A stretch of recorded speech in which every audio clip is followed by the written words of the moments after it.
Can you share some PID tunes for racing and cinematic? Asks Anvan. They are really hard to understand.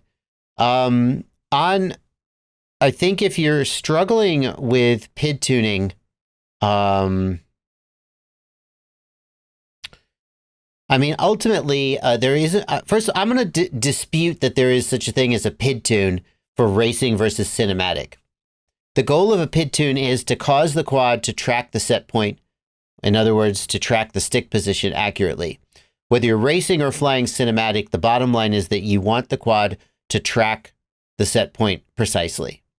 So in terms of the PIDs, the P, the I, and the D, and the feed forward, the four main PID terms, that's it. There's no, I'm just going to go out there and say there's no such thing as a PID tune for racing, cinematic, freestyle. A good PID tune objectively can be measured by the fact that in black box, the quad that tracks the set point. That doesn't mean that a racing quad will be set up the same as a cinematic quad. The main thing that's going to be different is rates. You're going to have lower rates usually on a cinematic or a racing quad. And then there are also things you can do like RC smoothing, which can give you a little smoother RC input at the expense of latency. And some people would say that that's part of the PID tune. So in that sense, maybe. If you get away from the P, the I, and the D, and you start talking about things like filtering RC command, maybe iTerm relax. iTerm relax, you could have a looser quad or a stiffer quad. Now, Gregory Hurst says, racing has fast, sharp turns, so you need a little more tuning to get rid of the prop wash for those scenarios. I could go with the argument that the more aggressively you fly, the better the more you're going to notice deficiencies in your PID tune.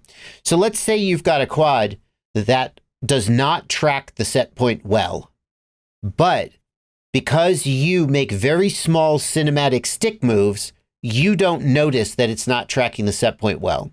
You're absolutely right that the more aggressively you fly, the more you will notice a bad PID tune.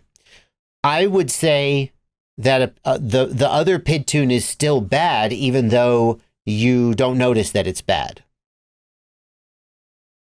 Can I trust UAV Tech's presets? Asks Sebi DFPV.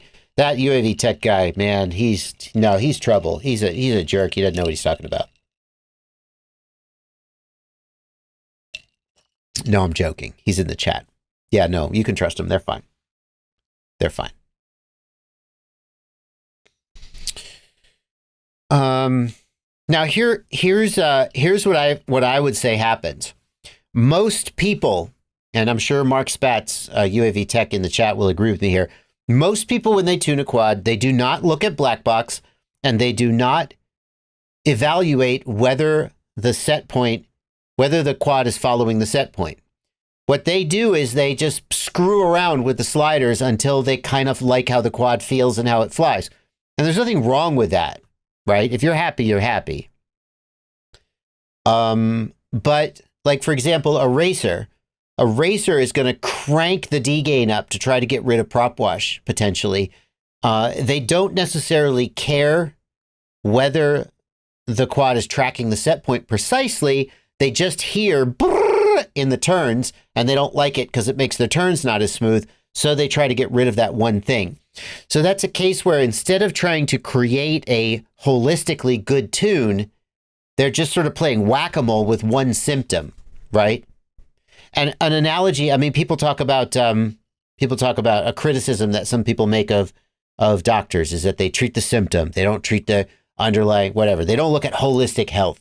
We're not going to go there. This is not a medical live stream, but it's a similar criticism you could make of somebody who says, my quad has prop wash, so they just crank the D gain. And now they've gotten rid of the prop wash, but they don't necessarily fix their PID tune. They've just fixed one symptom. So it is true that racers will tune differently than freestyle people, but the optimal tune, if you give a racing quad to UAV Tech, or Brian White, the guy who makes PID Toolbox, If you give a freestyle quad to them, they are going to do the exact same thing. And at the end, the quad will fly really well, regardless of what you do with it. That's what I would say.